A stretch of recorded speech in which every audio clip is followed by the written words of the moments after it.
Hey Laowinners, it's Laowinners here with another video. And you know when you're getting kind of nostalgic and you want to look back at what you used to do? I mean, I get all these comments all the time. They're like, oh, I like your old adventure videos better when you're all crazy and going all over the place and stuff. And it just got me thinking, because we're getting our Kickstarter out there for our second season of the Conquering series. And obviously those trips are insane and high production and real adventure and stuff. And that's kind of my opportunity nowadays that I'm married and have a kid and all this stuff to actually get out there and film something properly and go out and experience all these crazy things around China, because after 8 years now, it still hasn't gotten boring. So I was thinking the other day, and I was like, since we're going north, I've been to the north of China before, but not on a motorcycle. And actually I went there with Vivi, and I went there, I think it was like, had to have been like 3 years ago now. And it was funny because we were actually trying to go to Japan. It's always been a dream of mine to go to Japan. Vivi's my wife, she's always wanted to go to Japan, but it was at that time pretty difficult for Chinese people to get visas to actually be able to travel there. And we ended up like having to kind of change plans, and we thought like, let's go to northern China and just kind of freeball it. Like we have absolutely no idea where we're going, what we're gonna do, but we know that we want to try out the new high-speed rail system in northern China, which is really, really crazy and fast and connects everything really conveniently. I figured it'd be a good time to have a little story time. You guys in the comment section said you missed some of the old stories, so I want to tell you the story about that trip. I filmed some videos up there on like a cell phone. Back then I had no idea what I was doing. I would say not even worth watching. This is the video you want to watch for like a concise version of the story with all the nitty-gritty details. The first place we went was actually the city called Dalian. And Dalian used to be, I guess, a part of Japan and also a part of Russia at one point. So this kind of weird dichotomy of China. It's like not super Chinese, but it's very Chinese in its own way. And I got a lot of feeling of what I imagine old Japan to be in some of the architecture. It was really, really weird. Also, it kind of felt like the Soviet Union in a lot of ways. It was kind of had this like kind of Soviet, how to say, like this concrete jungle type atmosphere. But it was really, really weird because when we got there, it was very different than down here. If I want to get a taxi down here, it's no problem. I just wave a taxi. If he doesn't pick me up and he has no one inside his car, then I can actually report him and he'll lose his job. So that's kind of something in southern China. I don't know about other cities, but at least my city and some of the bigger cities that they take very seriously. But up there, we spent like a half an hour trying to get a taxi. No one would pick us up. When we finally got one, it was absolutely insane because they would pick up random people along the way, like their friends and stuff, to give them rides. And we were like, what are you doing? We're paying for this taxi ride. And we were paying for other people's taxi ride. It was really, really weird stuff. But we got to this like main park, and it was full of Russian people. And it was really funny because there's obviously, when you go around China, there's a lot of people, especially in bigger cities, trying to sell you stuff, right? So people come from the countryside and they try to sell you things like little trinkets or souvenirs or little flutes, things like this, right? And everyone that approached me, and this is in China, keep in mind, spoke Russian to me. They were like, pardon me, but, and I was like, what? I have absolutely no idea what you're saying. So they just assumed that I was Russian because a lot of Russian tourists go down there. A lot of Russian people work there in the entertainment industry as well.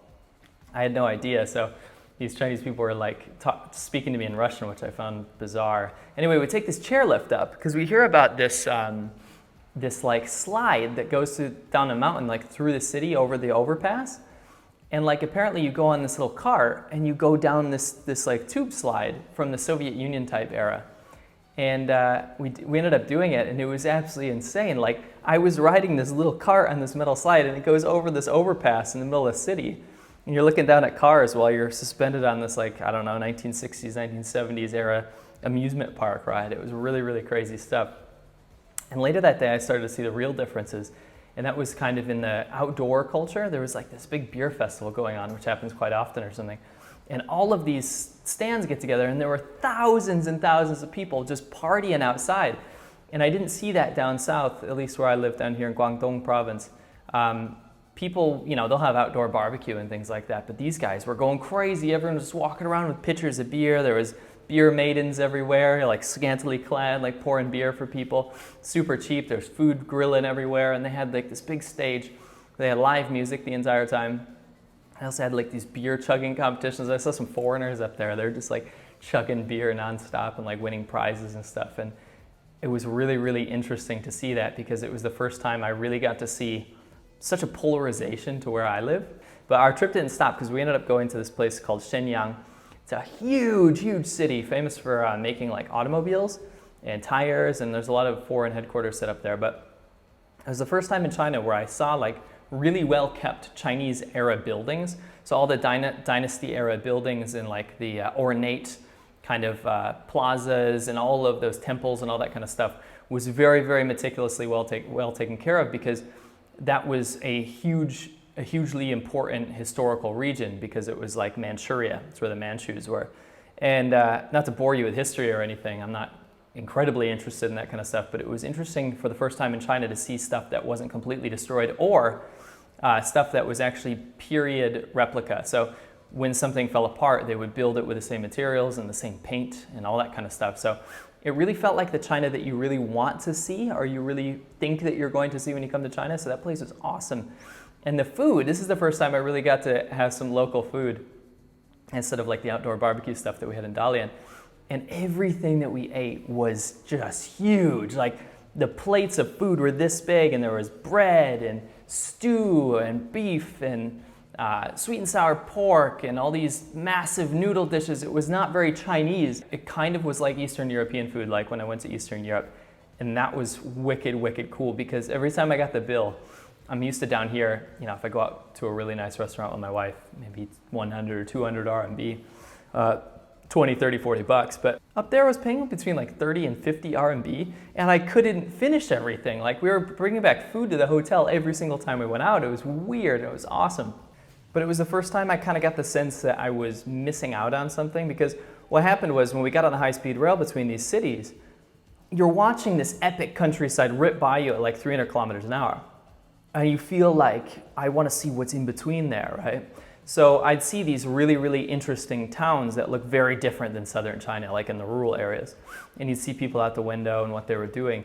And it was like, oh, can we just stop the train and get out and have a look around? Because that's just who I am. I want to see the not mainstream stuff. So to go to these main cities, I mean, it was already interesting enough for me, but I felt like I was missing everything in between. Especially when we went up to Harbin, which is in the north, all the way north of China in Heilongjiang province. Now, Harbin was a part of Russia, and you literally feel like you're in Russia when you're there. I'm not even joking. All of the buildings are straight out of Russia, but it's not like the gulag kind of communist Russia. It's like the really pretty, ornate kind of pastel color buildings, very grandiose, and like massive, massive squares and beautiful churches like St. Basil's Cathedral. It kind of looks like that. And everywhere I went, it was kind of interesting, because I would see like construction workers like on the side of the road, and instead of eating their like 2 yuan bowl of noodles, trying to save money obviously, they'd be chomping down on a sausage, a piece of bread with mustard on it, and a cucumber and pickles and stuff. And I was like, what the hell? Where am I? I'm looking at these fully Chinese guys speaking Chinese, but again, they were eating kind of like Russian food. And every time I went to a restaurant, they had like Chinese style food, but most of it was wicked, wicked hearty stuff. So a lot of meat, a lot of bread. They had a lot of dairy products. They had a lot of sausages and things like this, and cured meats. And there were sausage vendors on the side of the road, kind of dressed in Russian clothes. People were drinking kvass, which is like kind of like a beer, but it's super, super low alcohol content. It's kind of like fermented bread, and kids like it too. I had only seen that in Ukraine, but they had kvass vendors everywhere, kind of pouring it out of these spigots on these kegs. And all these people were lining up, and it was this beautiful summer day, people kind of drinking their kvass or beer on the side of the road, live bands playing. It was just this really, really atmospheric, amazing place. But I wasn't there just to see the kind of daily life stuff. So I was going around asking local people what there was to see that was really, really different. And they told me I got to get on this boat that locals get on to go down the river. And I was like, river cruise, you know, whatever. But they said that there's a club of old men that like to swim naked during the summer. And they basically go out on these islands in the river, and they go swim naked and live naked for the entire summer. So they leave their families behind and they go hang out naked. And I was like, what? Number one, I kind of don't want to see that. But number two, I kind of have to see that. Sure enough, we got on this boat, and we see these islands of these naked old men, you know, skin hanging, like wrinkly old naked men that would wave as the boat went past. And we were like, what in the actual hell? They had like fire pits set up and little barbecues, and had all these tents that they would stay in.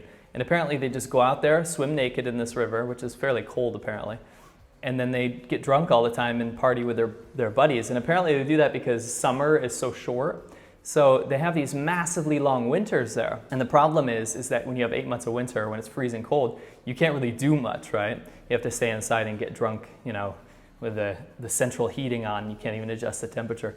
And so these guys are out partying and kind of soaking up all the rays during the summer in Harbin. That was really, really interesting to see. Also, the Siberian Tiger Park, which has come under a lot of controversy. We got on this bus and they drive into the tiger park and start herding the tigers with the bus and like beeping at them. And we're like, what in the actual hell is going on? So we're just harassing tigers in this bus. And I was like, I thought I was just gonna see them behind glass or something, but we have these like tiny thin bars on the windows of the bus. You could just reach out if you wanted to. And there's these lazy tigers roaming around and kind of getting harassed by the bus driver as we push them through gates. They had all kinds of weird animals there, and none of them looked very happy, but they had a liger that actually proved that that species shouldn't exist because it actually looked like it had Down syndrome and it can't reproduce or anything, and it just laid there, this fat liger just laid there. There was actually these families that would go to the tiger park and you could pay to like throw animals to the tigers. You could buy a goat and throw a live goat into the tigers and watch it rip apart. But most people would buy ducks, and they'd throw these ducks in, and the tigers would go out in the pond, and they grab the duck and then drown it, and then they eat it later. This one guy, trying to show off to his buddies, and he throws this full bottle of Coke out there. Like a tiger doesn't know what to do with a bottle of Coke, and it's chomping through this plastic bottle. Who knows what happened after that, but it was like, you could see that a lot of people there didn't really have an appreciation for animals or what you're supposed to do around them. So that was kind of weird. Long story short, after we left Harbin, we went to the place that I was most anticipating in Ulaanbaatar, which is the grassland area of Inner Mongolia. We actually took a plane there, and again, it was such a shame because I wanted to see all of the minorities and all that kind of crazy ethnic local culture along the way.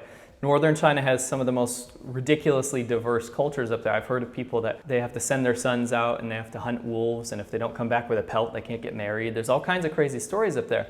And I wanted to be able to see that kind of stuff, but again, I didn't have the freedom of traveling on a motorcycle to be able to do that. Anyway, we get to this town called Manzhouli, and I had this idea to hire a local. So I hired this local ethnic minority woman, a very, very small ethnic group, and we paid her to drive us anywhere we wanted to go. And she kind of knew the area like the back of her hand, so it was really, really convenient, but it was amazing. Like the entire way is like these grasslands, these Mongolian grasslands that are just rolling seas of grass. And I don't know how to explain it. I mean, like maybe you've seen the plains or prairie regions of America, but it's not like that. You know the Windows XP background? It's like that everywhere. And there's no like kind of industry built up anywhere. It's just these nomads on horses in these seas of grass and this super high sky, this blue sky, not a cloud in the sky. And you just see them herding their sheep out in the distance. Absolutely amazing stuff. And she would tell us stories along the way, and she told us that there was a ethnic group, well, she called it an ethnic group, but actually a Russian people that ended up in China.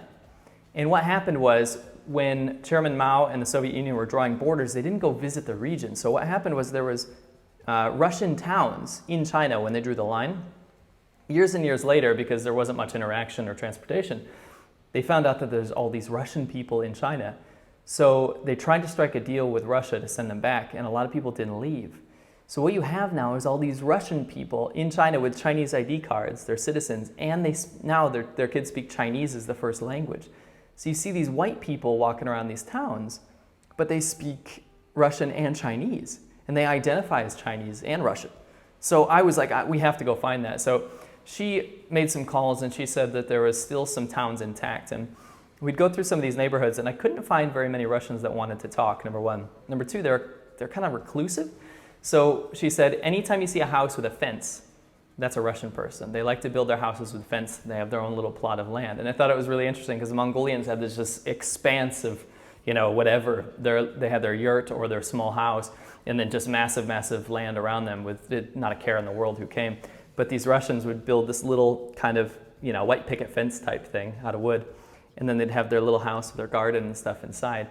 And I got a couple pictures and a couple clips of Russian people that are Chinese, but they're white, just like me. And eventually, we got to this town that was famous for, being home to this area. And it was right on the Russian border. You could look into Russia, which is really cool. The Russian side was so poor and dilapidated. And it was just this simple fence that separated China from Russia. But I found this old woman selling blueberries. and dried blueberries on the side of the road, and she looked like she could be my grandmother. She spoke with the most perfect Northern Chinese accent in Chinese. And she looks at me and she calls me a foreigner. She's like, "Are you a foreigner?" And I was like, "Yeah, but so are you? Like, what's going on here?" And I asked some questions and stuff, and turns out her family decided to stay here. Her grandchildren are still Russians, but they speak Chinese around the house, and I thought that was super, super interesting. So that's something we're definitely going to go see when we do the second series of Conquering Northern China. We got to go up there and actually get in depth, get on motorcycles, get into some of these smaller towns, and actually find some of these families to hang out with and talk to and get their story, because at least I think that's super interesting.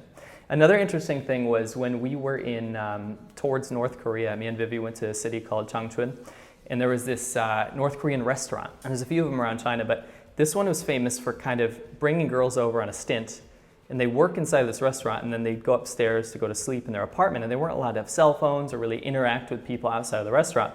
So a lot of these girls were very interested in the fact that I was a foreigner. So you had these North Korean girls, and by the way, they were serving dog meat in this restaurant, which was very strange. I usually only see that in the South. They're serving dog meat in their Korean outfits and doing performances. And if you YouTube any North Korea videos, it looks like any of those tours, like around Pyongyang. But the difference was that they were in China, and they had this tradition where they pass around a bouquet of flowers. So if you get the flowers, you have to give it to another girl. I was one of the first people to get the bouquet of flowers, and this girl kept eyeing me, even though I was with my wife. So I tried to talk to her. My wife was encouraging me to at least get some sort of interview out of her, but she just wouldn't talk. Even though that they had a semblance of Chinese under their belt, they wouldn't give me any sort of interaction other than just staring at me like I was some sort of alien. That was super interesting, and that is something that we're going to cover way more in depth for Conquering Northern China, is we're going to go actually up to the North Korean border and find the ethnic Koreans that ended up in China as well, and their culture, and how kind of the interaction between North Korea and China works. It's going to be risky, but we're gonna do our research, and we're gonna try to do our best to cover that properly. So to sum it up, I mean, like, I don't know, the North was more interesting than the South to me. And that might be because I live here and I've traveled extensively around this area. But the glimpse that I got proved to me how limiting convenient transport is. Because if I can just hop on a high-speed rail or take this little puddle jumper plane to the next town over, or get on a long-distance bus, I'm missing literally everything in between. And that's something I found down here is, yes, I've traveled to all the provinces before I did the first series of Conquering Northern China, but I missed all the stuff in between, right? So when Winston and I get on our bikes, we barely planned anything for that whole TV series, but it worked so well because we had the language. We just went off into the middle of nowhere and talked to people and found out their local traditions without having to look on Lonely Planet and stuff. And we feel like these skills and experience that we've had by living in China so long are going to give us a huge benefit and probably allow us to be able to show a China that you've never seen before. And that's the whole kind of feeling of what we're trying to do, is when we go north, we want to cover things. We want to see things that you haven't seen before, that other people haven't seen before. And maybe it's Marco Polo syndrome, but we want to be the first to see it. So we really need your help. This Kickstarter is doing really well. We're about halfway there, but we absolutely need your help to make this a possibility. We have all kinds of packages. Obviously, if you buy the show, you're going to get it early. We have a package deal so you can get your name in the credits, and you can also get the previous series if you haven't seen it yet. And also we have corporate sponsorship packages, so if you want your company advertised throughout the duration of the show, that will help us make this possible too. So I wanted to remind you guys that we're still going strong on the Kickstarter. We really, really want this to happen. I wanted to give you a little glimpse of what I saw before with my wife when I was in Northern China, and what I can expect and what I want to delve more into, having the experience of already been there. And I really need your support, Laowinners and patrons and everybody out there that watches my videos. If you want to see this happen, if you want to be part of it, then please go to the Kickstarter and consider backing us. At least go and check it out. There's a lot of interesting little tidbits in there that you can have a look at. Check out the promotional video that we did. Rick and Mark flew down to Huizhou and Shenzhen to be able to film that, and I think that came out pretty well too. But if you have any ideas about where you want us to go, we're still mapping it out. I mean, it's all up in the air right now. But we have most of the things ready to go. We just need some suggestions, and we need the rest of the funding to actually make this happen. So please, Laowinners, help us conquer Northern China. Thank you very much, and I will catch you on the next one.